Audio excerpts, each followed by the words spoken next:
sebuah keadaan gaib sejati, keadaan kehendak Allah Subhanahu wa taala yang masih sangat dalam dan belum terwujud apa-apa.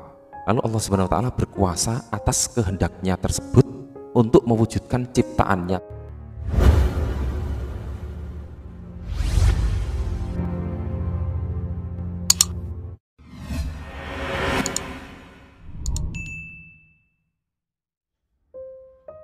Assalamualaikum warahmatullahi wabarakatuh. Bismillahirrahmanirrahim. Alhamdulillah, bertemu lagi dengan Syekh Jati Channel. Pada kesempatan kali ini saya berusaha memberikan pemahaman tentang gaib sejati. Silahkan ikuti video ini sampai selesai. Jangan lupa like dan subscribe channel Syekh Jati. Dan silahkan share video ini jika memang video ini bermanfaat. Di dalam menciptakan segalanya yang ada di jagat raya ini, Allah Subhanahu wa taala menciptakan dengan berpasang-pasangan, dari seperti hitam dan putih, siang malam, susah senang, kaya miskin, termasuk juga alam nyata dan alam gaib. Dan berikut ini akan aku share alam gaib sejati yang mampu menunjukkan kita kepada tauhid, kepada Allah, sesuai dengan firman Allah di dalam surat Al-Baqarah ayat 3, yaitu mereka yang beriman kepada yang gaib, yang mendirikan sholat dan menafkahkan sebagian rizki yang kami anugerahkan kepada mereka. Kemudian Allah Subhanahu wa taala berfirman di dalam surat An-Naml ayat 59, di sisi Allah lah kunci-kunci yang gaib. Para sahabat semua, di dalam perjalanan spiritual sejati atau untuk mencari jati diri, kita harus sangat berhati-hati dalam memahami tentang masalah kegaiban, karena banyak sekali lapisan-lapisan di dalam alam gaib tersebut yang sangat sulit sekali untuk dipahami, sehingga hal ini sangat rawan atau bahkan bisa menyesatkan, baik itu untuk kehidupan kita ataupun akidah manusia. Para sahabat semua, ketahuilah bahwa jin dan setan sekalipun tidak mengetahui perkara gaib, sebagaimana firman Allah Subhanahu wa taala yang dinyatakan dalam surat As-Saba ayat 14, maka tatkala kami menetapkan kematian Sulaiman, tidak ada yang menunjukkan kepada mereka tentang kematiannya itu kecuali rayap yang memakan tongkatnya. Maka tatkala ia telah tersungkur, taulah jin itu bahwa kalau sekiranya mereka mengetahui perkara gaib, tentulah mereka tidak akan berada dalam kerja keras untuk Sulaiman yang menghinakan. Pada hakikatnya, gaib adalah kekosongan, yaitu keadaan alam yang benar-benar kosong, tapi terwujud nyata adanya. Jadi kosong tapi ada.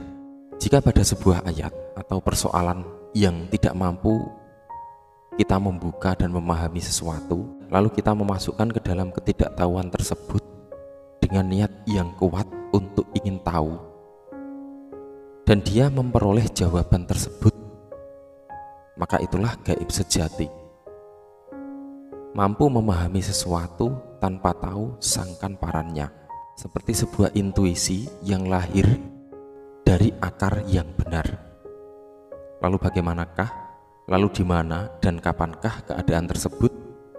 Para sahabat semua, sekarang mari kita perhatikan sejenak pada proses kehidupan manusia dengan menghitung waktu secara mundur pada kehidupannya, yaitu pada saat manusia belum tumbuh besar atau belum dewasa, sebelum balik atau masih balita, lalu mundur lagi masih kecil sekali dan baru lahir, dan kita hitung waktu mundur lagi pada sebelum dilahirkan, pada saat masih ada di alam rahim ibu.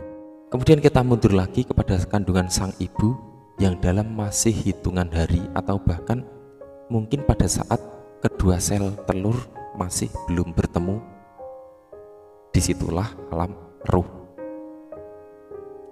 Pada saat yang ada hanya baru denyut nadi kehidupan, secara fisik belum terbentuk sebuah organ apapun, dan secara gaib belum ditiupkan ruh dari Allah Subhanahu wa taala. Maka ketahuilah bahwa saat itu masih belum ada apa-apa, tapi Allah Subhanahu wa taala sudah berkehendak berkehendak akan ada kehidupan yang terjadi saat ini. Sadarkah kita bahwa kehendak Allah itu adalah sebuah perkara gaib? Adakah lagi keadaan gaib yang lebih dahsyat dari kehendak Allah Subhanahu wa taala tersebut? Ini adalah salah satu contoh kehendak Allah Subhanahu wa taala yang akan terjadi pada setiap diri manusia dan akan menjalani kehidupan berdasarkan perintah Allah Subhanahu wa taala. Maka saat itulah kehendak Allah Subhanahu wa taala yang berjalan, yaitu gaib itu sendiri, kehendak Allah yang akan adanya janin di dalam rahim seorang ibu. Itu adalah sebuah ketetapan gaib yang nyata keadaannya meskipun belum ada janin.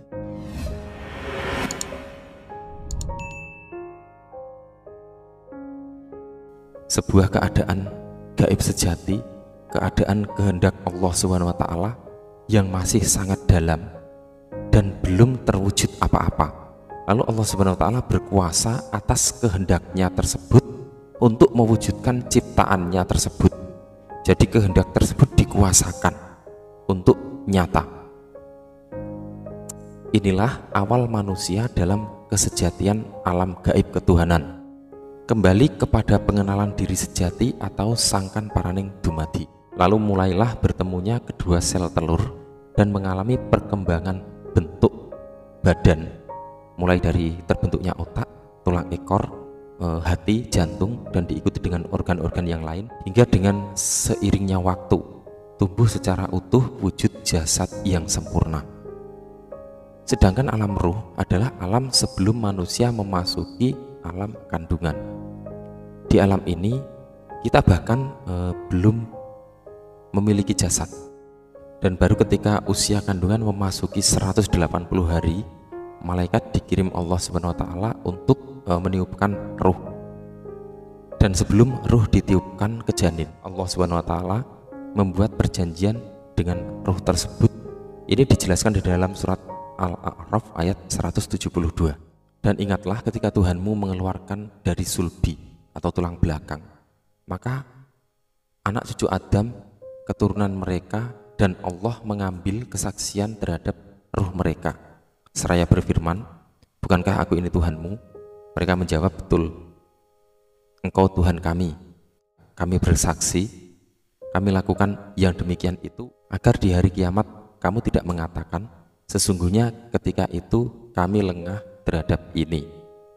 Para sahabat semua, kemudian dalam memahami alam gaib, dalam bertauhid yang benar untuk kembali kepada sisi Allah Subhanahu wa taala, bisa melalui 7 tingkat atau yang disebut martabat hakikat hijab. Yang pertama adalah raga, yang kedua adalah hati dan pikiran, yang ketiga adalah nafsu, yang keempat adalah rasa, yang kelima adalah keberadaan aku atau diri, yang keenam adalah hijab pada sifat, dan yang ketujuh adalah hakikat tanpa sangkan paran, ruh sebagai hijab terbaru, dan yang terakhir adalah Allah Subhanahu wa taala yang artinya tiada wujud, artinya satu, aku.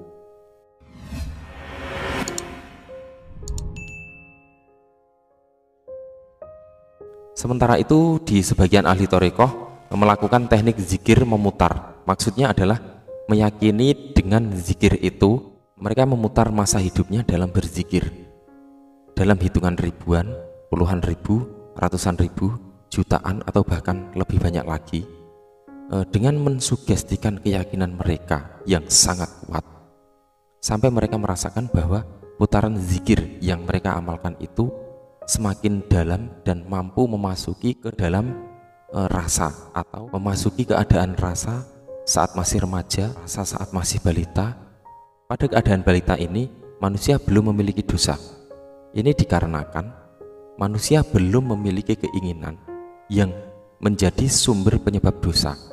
Lalu mereka memutar zikir lagi, lebih banyak lagi, hingga masuk di alam pada saat mereka baru dilahirkan di dunia ini. Kemudian diputar lagi hingga rasa tersebut berubah lagi, masuk ke dalam alam sebelum dilahirkan di dunia. masih di alam kandungan, kemudian diputar lagi bahkan sampai ke alam saat ditiupkan ruh ke jasad mereka. Para sahabat semua, dalam keadaan ini manusia mampu merasakan alam ruh. Itu adalah salah satu dari bagian alam ketuhanan yang terluar. Sungguh ibadah ini menjadi ibadah yang sangat diutamakan, serta hanya dilakukan bagi mereka yang sudah lanjut usia atau mereka yang sudah berkomitmen menjauhi keramaian duniawi.